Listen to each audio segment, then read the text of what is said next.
बयनिसिमबो आंनि खुलुमनायखौ बावहरग्रोबाय।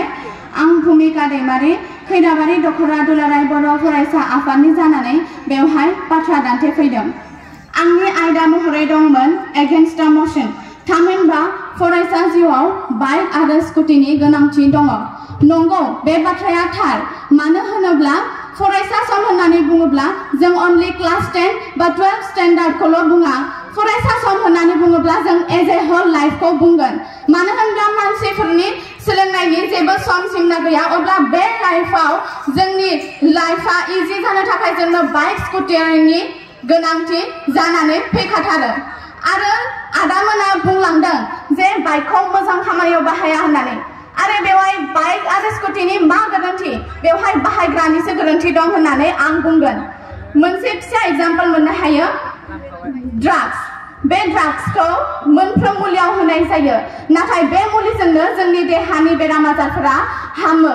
अब्ला नाथाय बे ड्राग्सखौ मानसिफोरा ओरैबायदि अभार इउज खालामो जेराव बे ड्राग्सनि डिसएडभान्टेजखौल'सो नुयो। अब्ला ड्राग्सआ जोंनि बेराम आजार सोखाग्रानि थाखाय मोजां ना बैसोर बायदि सुबुं अभार इउज खालामग्राफोरा गाज्रि? बेखौ जों साननानै नायनांगोन। अब्ला बेवहाय ड्राग्सआ गाज्रि ना मानसिया गाज्रि? बेखौ नोंथांमोना साननानै नाय।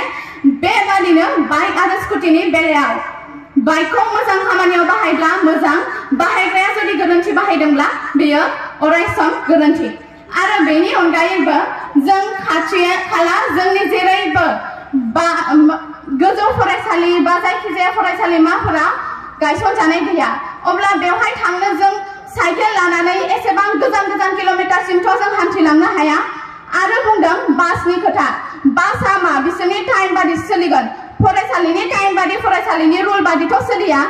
अब्ला बाइक आरो स्कुटिया बे मोनसे पइन्टआवबो जोंनि थाखाय गोनांथि जानानै फैदों। आंनि दिनैनि बाथ्रा दान्थेनाया एसेनोसै। गोजोन्थों।